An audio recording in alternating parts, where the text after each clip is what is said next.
The envelope wasn't supposed to be there. Plain white, unsealed, sitting on his desk like it was nothing important.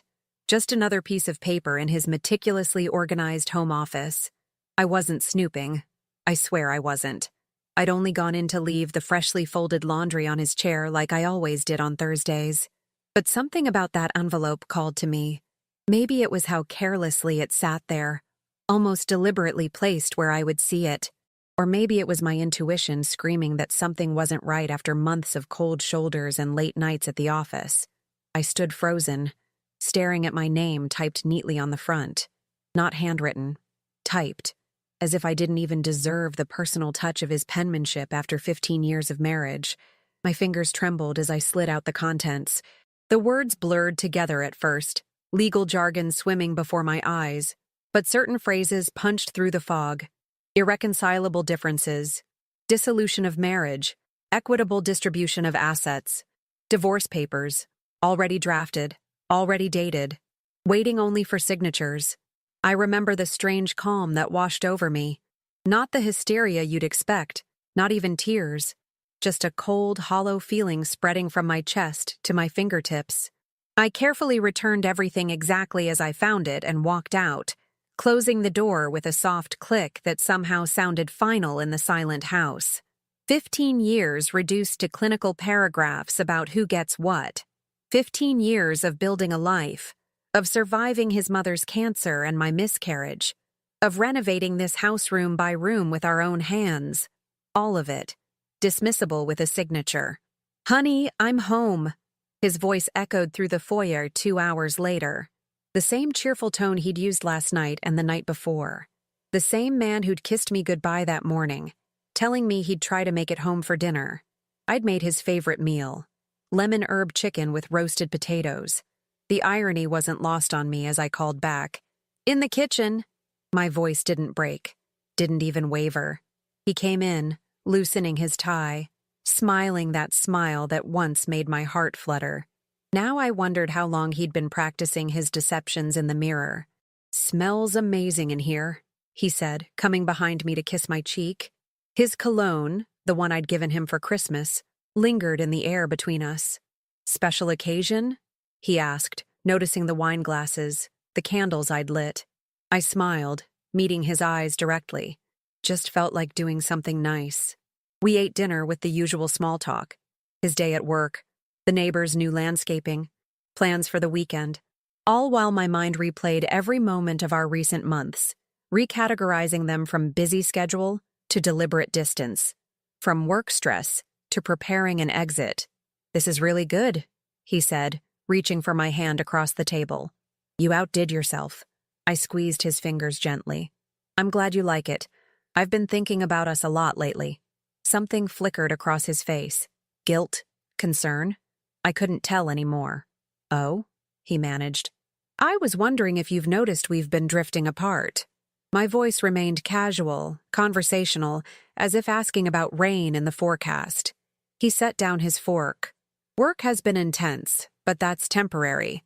The Henderson project is almost wrapped up." The Henderson project. The perfect excuse for the late nights, the distraction, the emotional absence. I'd believed it completely until today. "I'm not blaming you," I said. "I think we both have things we need to address." Relief visibly washed over him. He thought I was providing him the perfect opening. "I've been thinking the same thing," he said, voice softening. "Maybe we should talk about where we're headed." I nodded, taking a sip of wine. "I agree, but not tonight. Tonight, let's just enjoy dinner. We can talk this weekend. Really talk. No distractions." He seemed surprised but pleased by my maturity, my reasonableness. What he didn't know was that I was already calculating, already planning. The woman he'd married, the woman he thought he knew, was never as naive as he believed. Later that night, I lay beside him in bed, listening to his even breathing, staring at the ceiling we'd painted together during our 3rd anniversary. I remember laughing so hard we'd gotten more paint on ourselves than the walls. I remember how he'd looked at me then, like I was everything. I turned toward him in the darkness, studying his profile. Who was this stranger who could sleep so peacefully beside the wife he was planning to discard? And who was I becoming in the wake of this betrayal? One thing was certain. If he wanted a divorce, he would get one. But not on his terms.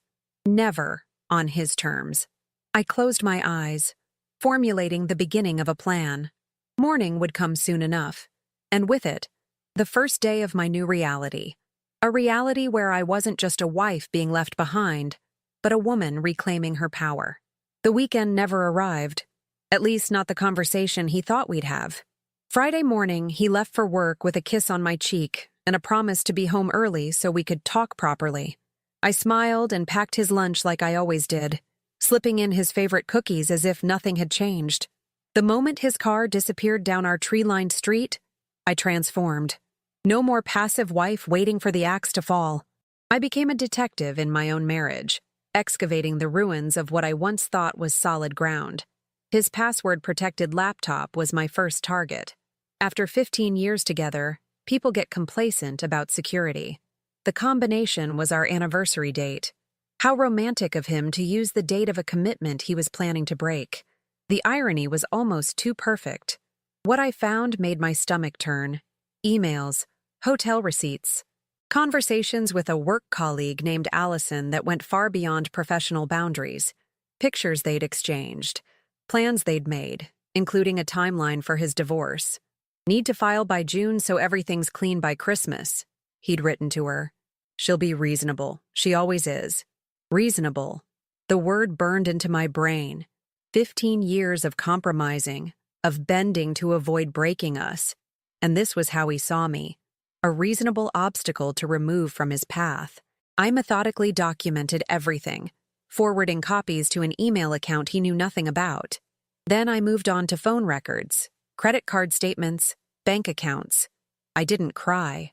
Crying would come later, in private moments when strategy gave way to grief. For now, I needed clarity. By noon, I had the full picture. Their affair had started 8 months ago at a conference in Chicago. She was younger, of course she was, and worked in the marketing department. They'd been careful, but not careful enough for a woman with nothing left to lose. The real shock came when I discovered the financial trail. Over the past 6 months, he'd been systematically moving money into accounts I had no access to. Small amounts at first, then larger sums as his exit date approached. Our retirement savings, our vacation fund, even part of the emergency money we'd set aside for future medical expenses. I sat at our kitchen table, surrounded by printouts and notes, feeling as if I were looking at the crime scene of my marriage. The magnitude of his betrayal went beyond the affair. He was trying to ensure I'd be left with as little as possible.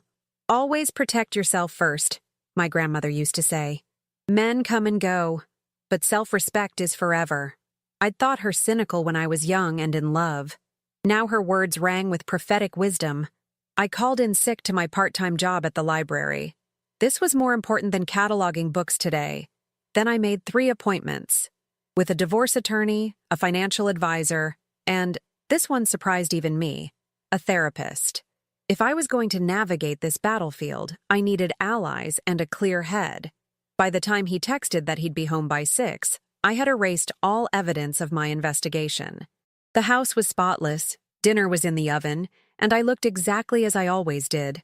The dependable wife he was counting on to remain ignorant until he was ready to drop his bomb.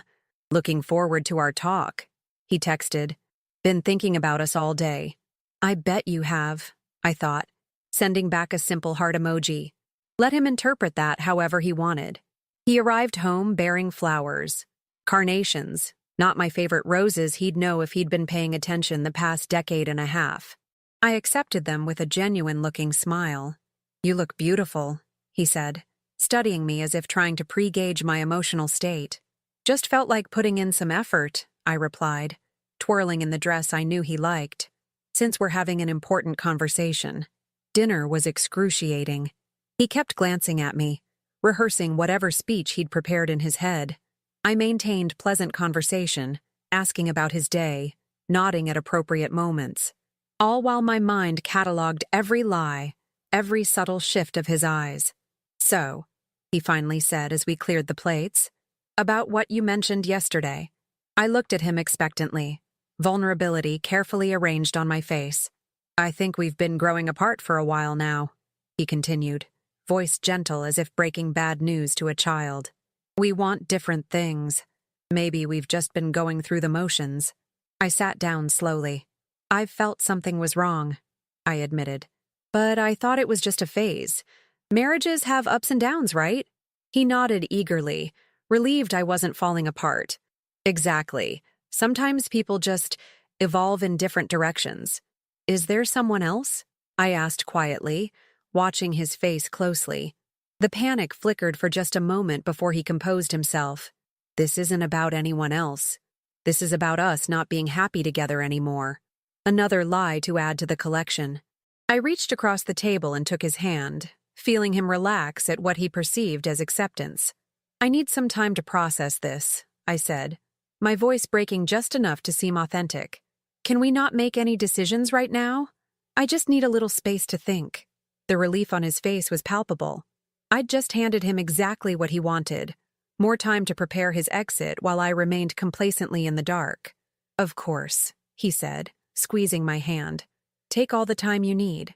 There's no rush. No rush. Except for the June deadline he'd promised Allison.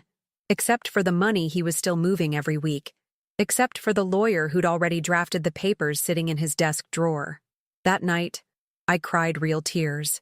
Not for the man lying beside me, but for the woman I used to be. The trusting woman who believed in forever promises. She needed to be mourned before the new me could fully emerge. And emerge she would. For the next 3 weeks, I became the actress of a lifetime. I played the role of the wife processing her failing marriage. Sometimes sad, sometimes hopeful, always reasonable. I suggested marriage counseling, which he reluctantly agreed to while finding excuses to postpone actually scheduling any appointments. Meanwhile, beneath this performance, I was building the framework for his downfall, brick by careful brick. My first meeting with the divorce attorney, Diane Reeves, a shark in an elegant pantsuit, set the tone for everything that followed. So he doesn't know you found the papers? She asked, reviewing the evidence I'd brought. No. And he doesn't know that I know about the affair or the money he's been hiding. She smiled for the first time since I'd entered her office. That's our advantage. Men like your husband count on shock and awe. They expect tears, begging, confusion. They don't expect strategy. Together, we crafted a plan that was both legal and devastating. First priority, protecting my financial interests. He's making a classic mistake, my financial advisor explained during our second meeting. He's leaving electronic breadcrumbs everywhere, and the timing of these transfers, all after the affair began, makes it clear this was premeditated financial deception. I followed their advice meticulously. I opened new accounts at different banks. I gathered documentation of all our assets, including the inheritance I'd received when my father died, money that had gone into our home renovation, which he was now claiming as primarily his investment. The therapist helped in unexpected ways. Dr. Keller didn't just help me process my grief and rage. She helped me understand the psychology I was up against. He's following a classic pattern, she explained. He's rewriting your marital history to justify his actions. In his mind, he needs to believe you were already unhappy to excuse his betrayal. So he actually believes his own lies? I asked. People rarely see themselves as villains in their own story, she said. Understanding that gives you power. Power. That's what had been stolen from me. Not just my husband's fidelity or our future, but my agency in my own life. Taking it back became my obsession. At home, the charade continued. We existed in a strange limbo where we both pretended things might work out while knowing they wouldn't. He grew more distracted, taking more calls in another room, coming home later. I pretended not to notice while documenting everything. The turning point came from an unexpected source. His mother called one Wednesday afternoon while he was at work. "Is everything okay with you two?" she asked after our usual pleasantries. Thomas has been acting strange, asking questions about the family cabin and whether it was ever in your name. The family cabin, a property his grandfather had left specifically to him, a place he'd promised would always be ours, a place not mentioned in any of the financial documents I'd found. Everything's fine, I lied smoothly. We're just updating some paperwork. You know how he likes to keep things organized.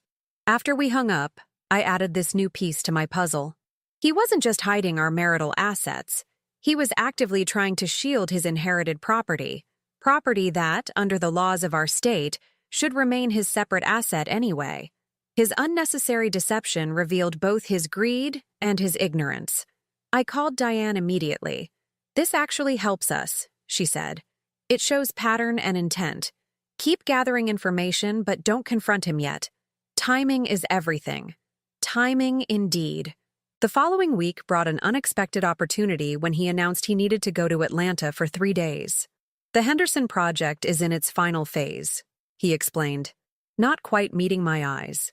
"It's crucial I'm there in person."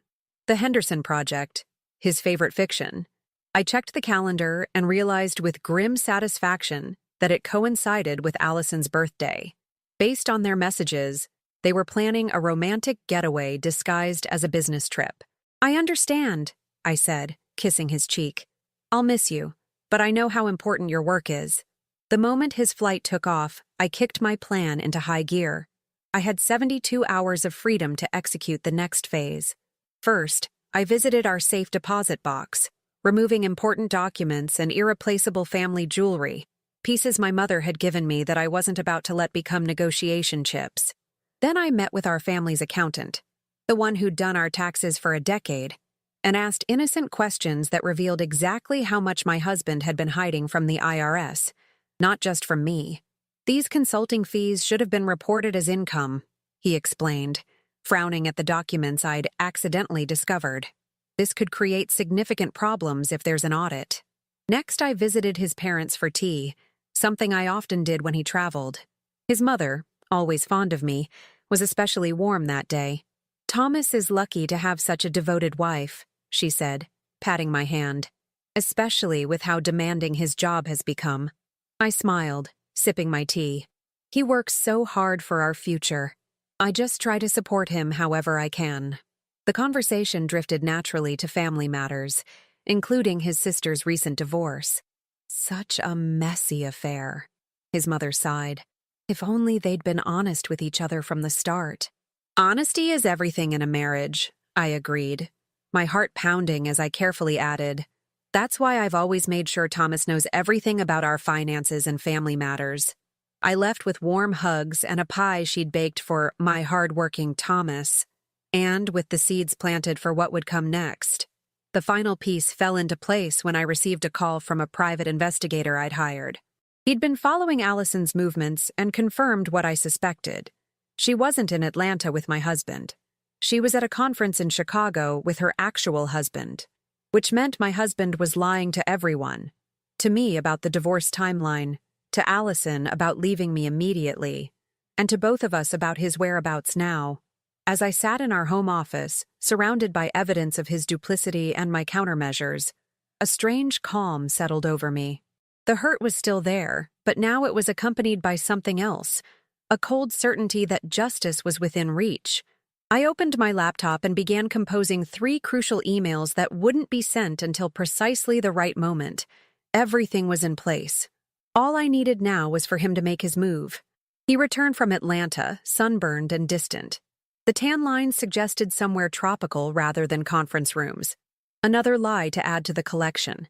I noticed him watching me carefully, gauging my mood, my receptiveness. The time for his grand revelation was approaching. I could feel it. "How was your trip?"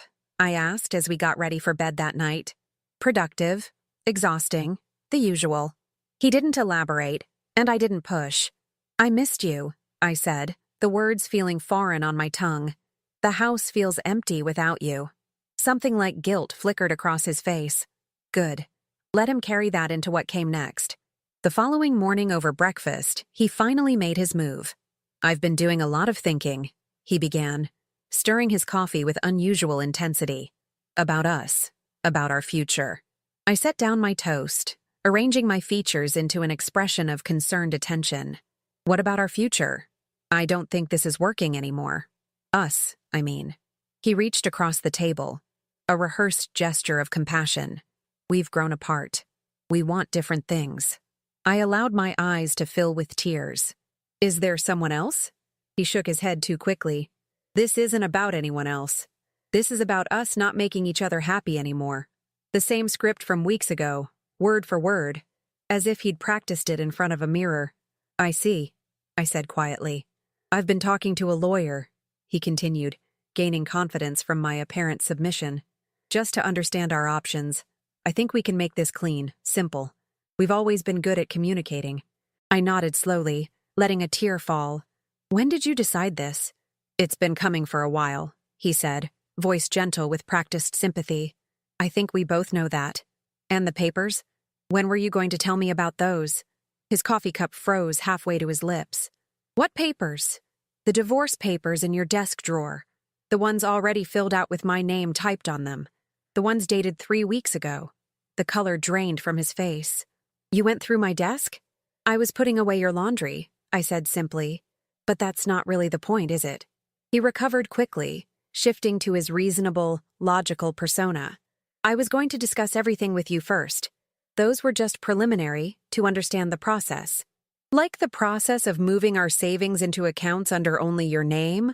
Or the process of claiming the cabin as separate property when we've used joint funds to maintain it for a decade? That kind of process? His eyes widened. His carefully constructed narrative was crumbling before him, and I could see him scrambling to adjust. It's not what you think, he began. It never is, I interrupted, my voice stronger now. Just like Allison isn't what I think, right? Just a colleague? Just someone you've been planning a future with since Chicago last year? He stood abruptly, chair scraping against the floor. You've been spying on me? No, Thomas. I've been protecting myself from you. I remained seated, calm. There's a difference. This is exactly why, he began, then stopped himself. Why what? Why you decided to cheat instead of having an honest conversation? Why you decided to hide money instead of respecting the partnership we built? Please, enlighten me. His defensive anger shifted to calculation. I could almost see him reassessing, looking for a new angle. I never meant to hurt you. Things got complicated. Feelings changed.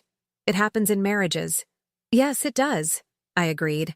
What doesn't just happen is systematic financial deception and premeditated betrayal. He paced the kitchen, running his hand through his hair. What do you want? Money? The house? Is that what this confrontation is about? I smiled for the first time that morning. No, Thomas. This confrontation is about consequences. I reached for my phone and pulled up an email. While you were enjoying your business trip, which we both know wasn't in Atlanta and wasn't with Allison, who was in Chicago with her husband, I took the liberty of ensuring everyone knows exactly who you are. His face paled. What did you do? Nothing yet. But unless you agree to my terms for our divorce, these emails will automatically send in 24 hours. I showed him the screen. Emails addressed to his boss detailing how he'd been falsifying expense reports to fund hotel rooms with Allison, to his parents with evidence of his affair and financial deceptions, and to the IRS regarding certain unreported income he'd been hiding. You wouldn't, he whispered. I absolutely would. Just like you would have left me financially devastated without a second thought. I stood up, finally at eye level with him. But unlike you, I'm giving you a choice. I slid a folder across the table. My terms are fair. I get the house, which my inheritance largely paid to renovate, half of all marital assets, including those you've conveniently relocated, and full ownership of the small business we started together that you've been pretending is worthless. He opened the folder with shaking hands, scanning the documents my attorney had prepared. This is extortion, he said weakly. No, Thomas, this is consequences. You tried to destroy me quietly. Did you really think I would just accept that with grace? And if I refuse, then the emails send, and we do this the hard way, with your reputation, career, and family relationships in tatters. I checked my watch. You have until this time tomorrow to sign. My lawyer is expecting your call to confirm. I gathered my purse and jacket. I'm staying at a hotel tonight. You can reach me on my cell if you decide to be reasonable. As I headed for the door, he called after me, voice cracking with the first genuine emotion I'd heard from him in months. Wait, please, we can talk about this. I turned back, meeting his eyes one last time. That's the thing, Thomas. We could have talked about anything. You could have told me you weren't happy. You could have asked for a divorce honestly. Instead, you chose deception at every turn. The realization dawning on his face was almost worth the pain of the past months. He wasn't facing the compliant, reasonable wife he'd expected. He was facing a woman who had methodically dismantled his every contingency plan. "I'll be waiting for your decision," I said, closing the door behind me. By noon the next day, my lawyer called. He had signed everything. Every single term accepted without negotiation. Victory tasted both sweeter and more bitter than I had imagined. The divorce was finalized 3 months later. Clean, efficient, and entirely on my terms. The emails were never sent. They had served their purpose as leverage. His secret remained his to manage, though I suspected Allison had her own revelations about who she'd actually involved herself with. I stayed in our house, my house now, repainting every room in colors he had vetoed over the years. The master bedroom became a soothing sage green instead of the beige he'd insisted was timeless. The kitchen transformed from sterile white to a warm terracotta that made morning coffee feel like an embrace. With each brushstroke, I reclaimed another piece of myself. The financial settlement ensured my security, but more importantly, it represented justice. Not vengeance. I took only what was rightfully mine, but the restoration of balance that his deception had tried to destroy. Friends and family were surprised by our split, but I maintained a dignified silence about the details. "Sometimes people grow in different directions," I would say, echoing his words with private irony. I had no interest in destroying him publicly. Watching him understand the full measure of his miscalculation had been satisfaction enough. 6 months after the divorce, my doorbell rang on a Sunday afternoon. I opened it to find Thomas standing there, looking both familiar and strange, like a photograph slightly out of focus. "Can we talk?" he asked, hands shoved in his pockets like a contrite schoolboy. I considered closing the door but instead stepped aside. Curiosity, not longing, motivated my decision. He walked through the house, noticing all the changes with visible surprise. "It looks different." "It is different," I replied simply, leading him to the kitchen, now my favorite room in the house. He sat at the counter, declining my polite offer of coffee. "I wanted to see how you're doing." "I'm doing well," I said, and meant it. "Why are you here, Thomas?" He stared at his hands for a long moment. "Allison and it didn't work out." I felt nothing at this revelation. No satisfaction, no vindication, not even surprise. "I'm sorry to hear that. I've been thinking about us, about what happened, about what I threw away." He finally looked up, eyes seeking something in mine. I made the biggest mistake of my life. There it was, the moment some part of me had perhaps been waiting for. The moment of his regret, his recognition of what he'd lost. The moment where, in a different story, the wronged wife might soften, might consider reconciliation. But this wasn't that story, and I wasn't that woman anymore. "What exactly are you hoping for here?" I asked gently. "A second chance," he said, voice breaking. "To try again, knowing what I know now. I never appreciated what we had until it was gone." I studied him, this man I'd once built my world around.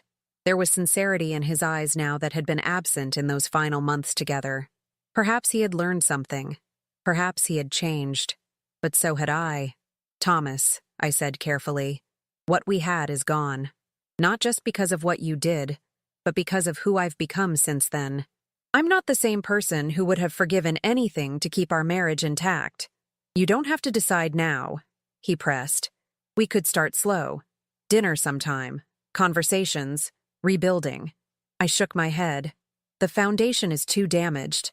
And honestly, I've found more peace in this new life than I had in our final years together. "Is there someone else?" he asked, unconsciously echoing my question from months before. I smiled.